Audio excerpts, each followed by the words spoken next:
কি গো, খাবার তো খাওয়া হয়ে গেল, কিন্তু আজ যে কাজে যাচ্ছ না? শরীর টরীর খারাপ হলো নাকি? না, শরীর খারাপ হয়নি। তাছাড়া কাজে তো যেতেই হবে। গরিব মানুষ, কাজ না করলে খাবো কি? ও আচ্ছা, ঠিক আছে, যেহেতু কাজে যাবে তাহলে যাও, সকাল সকাল কাজে চলে যাও, আর সকাল সকাল চলে এসো কিন্তু। আচ্ছা ঠিক আছে, সকাল সকাল চলে আসবো। কিন্তু তুমি কি কিছু বলতে এসেছিলে আমাকে? আসলে অনেকদিন তো হলো বাবা মার বাড়িতে যাওয়া হয় না, বাবা মার সাথে দেখাও হয় না, তাই আজ মনটা খারাপ লাগছিল। তুমি যদি কালকে যেতে তাহলে বাবা মাকে একটু দেখে আসতাম। আচ্ছা ঠিক আছে, কালকে আমরা দুইজনে যাব এবং তোমার বাবা মাকে দেখে আসবো, ঠিক আছে? এখন আমি কাজে যাই। ঠিক আছে, যাও, আর তাড়াতাড়ি চলে এসো কিন্তু।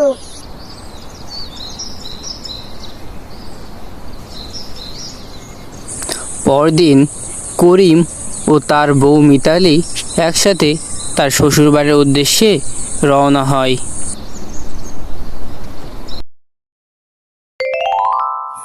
কইমা, কোথায় তুমি? একটু বাইরে এসো, দেখো আমরা এসেছি। এরপর মিতালির মা বাইরে বেরিয়ে আসে। মা মিতালি, এতদিন পর আমাদের কথা মনে পড়লো, আমাদেরকে তো ভুলেই গেছিস। না না মা, তুমি ভুল বুঝছো। আসলে তোমার জামাই তো জানো সারাদিন কাজ করে, তাই সময়ই পাই না। তা আসবো কখন, তাই আর ঠিক মতো আসাও হয় না, তোমাদের খোঁজ খবরও নেওয়া হয় না। তুমি কিছু মনে করো না মা।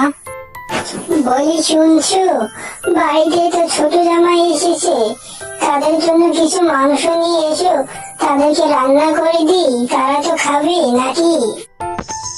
ছি, ওকে জামাই বলতে আমার লজ্জা করে। অকর্মণ্য অপদার্থ কোথাকার, ওর জন্য আবার মাংস নিয়ে আনতে হবে? বাড়িতে যা আছে তাই রেঁধে দাও, খাই খাক, না হয়তো বিদেই হোক। সে যাই হোক, ছোট জামাই তো ব্যস্ততার কারণে আমাদের বাড়িতে আসতেই পারে না। তাকে একটু দাওয়াত দাও, সে এসে কিছু খেয়ে যাক। শোনো না, তোমার ব্যস্ততার কারণে তো অনেকদিন ধরে বাবা মার বাড়িতে যাওয়া হয়নি। চলো না, আজকে একটু যাই, বাবা মাকে দেখে আসি। আমিও তাই ভাবছিলাম। অফিস থেকে কিছুদিনের জন্য ছুটি পেয়েছি, কোথা থেকে একটু বেরিয়ে আসা দরকার। তাহলে কালকেই যাব তোমার বাবা মায়ের বাড়ি।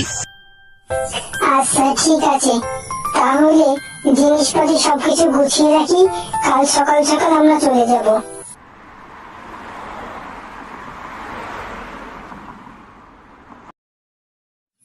কইমা, কোথায় তুমি?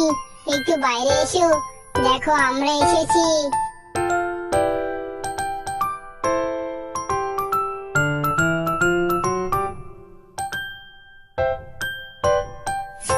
কিরে রাগিনী, তুই কেমন আছিস?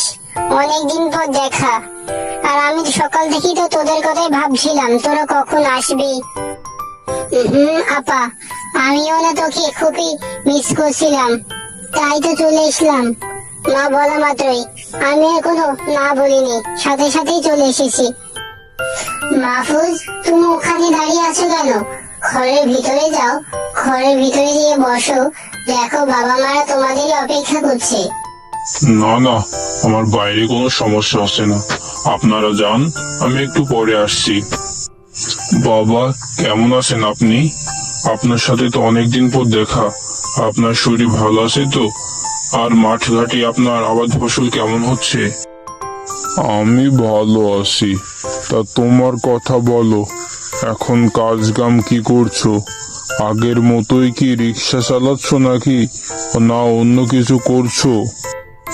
না বাবা, আগের মতোই রিক্সাই চালাচ্ছি, অন্য কিছু আর করা হয়ে ওঠেনি, এভাবেই চলছে। তুমি অপদার্থই থেকে গেলে, তোমার দ্বারা আর কিছু হবে না। ছোট জামাইকে দেখো দিনি, সে এখন কত বড় বড় ব্যবসা সামলাচ্ছে, তার কাছে তো কিছু শিখতেও পারো নাকি? রাজীব, তুমি কেমন আছো? অনেকদিন পর তো তোমার সাথে দেখা। তোমার সাথে তো আর দেখাই হয় না। তা তোমার ব্যবসা বাণিজ্য কেমন চলছে শুনি? আপনাদের দোয়া এবং ভালোবাসায় কোম্পানির চাকরিটা ভালোই চলছে। ভাবছি পাশাপাশি একটা ব্যবসা শুরু করব। তা আপনার অবস্থা কি? আপনি এখন কি করছেন? আমার আবার অবস্থা দিন আনি দিন খাই। সারাদিন রিক্সা চালিয়ে যা আয় হয় তা দিয়ে কোনো মতে চলছে।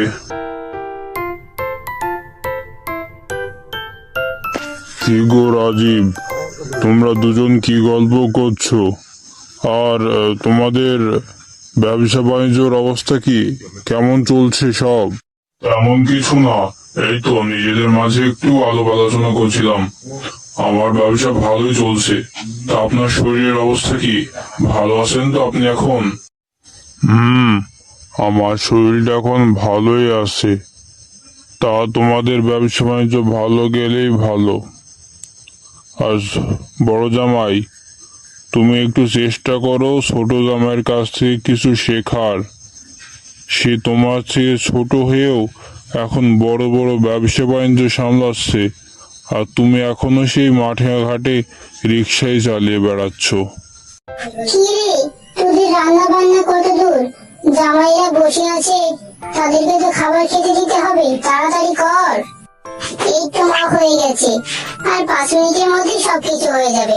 তুমি অত টেনশন করো না, আমি কিছুক্ষণের মধ্যেই খাবার নিয়ে চলে আসছি। মাহফুজ, অমন করে খাচ্ছ কেন? একটু বেশি বেশি করে খাও। বেশি বেশি করে না খেলে মাথায় তো বুদ্ধি থাকবে না, তখন ব্যবসায় উন্নতি কিভাবে করবে? কি গো, তোমাকে কি দেবো একটা মাছের মাথা? তুমি তো কিছু বলছোই না, চুপ করে খেয়ে যাচ্ছ। তোমাকে কি দেবো বলো? বড় জামাই যা নেওয়ার দরকার বড় জামাই নিজে নিয়ে নেবে। তুই একটা কাজ কর, ছোট জামাইকে ওই যে কাতলা মাছের বড় মাথাটা দে, জামাই একটু আরাম করে খাক। বুঝলে গিন্নি, আমি গরিব বলে তোমার বাবা মামাকে দেখতে পারে না। আমি গরিব হয়ে জন্মেছি, এটা কি আমার দোষ বলো? তাছাড়া আমি তো কর্ম করে খাই, আমি তো ভিক্ষা করে খাই না। তাহলে আমাকে তো ছোট নজরে দেখে কেন তোমার বাবা মা? না না, তুমি ভুল বুঝছো। বাবা তোমাকে ওভাবে বলতে চাইনি। আসলে অনেকদিন পর মাহফুজ এসেছে তো, তাই মাহফুজকে কাতলা মাছটা দিতে বললো। তুমি মন খারাপ করো না। না গিন্নি, তোমার বাবা অনেক আগে থেকেই আমাকে পছন্দ করে না। আমি যখনই আসি কোনো না কোনো কথা বলে আমাকে অপমান করে।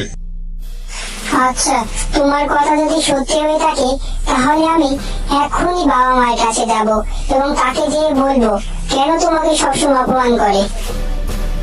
না না থাক, এসব নিয়ে আর কোনো ঝামেলা করার দরকার নেই। চলো, আমরা একটু পরেই চলে যাবো এখান থেকে। চলে তো যাবই, তবে তার আগে বাবা মাকে সবকিছু বলেই যাব। শোনো বাবা, তুমি সবসময় আমার স্বামীকে অপমান করো। দেখো, এটা আমার একদম ভালো লাগে না। একজন মানুষ গরিব হতেই পারে, তাই বলে যে তুমি সবসময় তাকে অপমান করবে? আমি অপমান কোথায় করলাম? আমি তো ভালো কথাই বলি, যাতে সে একটা ব্যবসা বাণিজ্য করে ভালো কিছু করতে পারে। না বাবা, আমি দেখেছি তুমি সবসময় চেষ্টা করো তাকে অপমান করার, কিন্তু এমন করলে আমরা কখনো তোমার বাড়িতে আসবো না। না মা, তুই এমন করিস না। আমি আর কখনো তোর স্বামীকে অপমান করব না। তুই এমন ভাবে চলে যাস না। আর তুই না আসলে আমাদের তো আর ভালো লাগবে না। আমার ভুল হয়েছে, তুই ক্ষমা করে দে। আচ্ছা ঠিক আছে, আমরা আবার আসবো, কিন্তু তুমি কখন যেন আর ওকে অপমান করবে না। ও যাই করুক, আমি তাতেই খুশি। এটা নিয়ে তোমরা কেউ মাথা ঘামাবে না। তো বন্ধুরা, আমরা এই গল্পটি থেকে শিখলাম কখনো কোনো পেশাকে ছোট করে দেখা উচিত নয়। আমাদের সকলের উচিত সব পেশাকে সম্মান করা। ভিডিওটি ভালো লাগলে একটি লাইক দিবেন এবং চ্যানেলটি সাবস্ক্রাইব করবেন এবং নতুন নতুন ভিডিওগুলো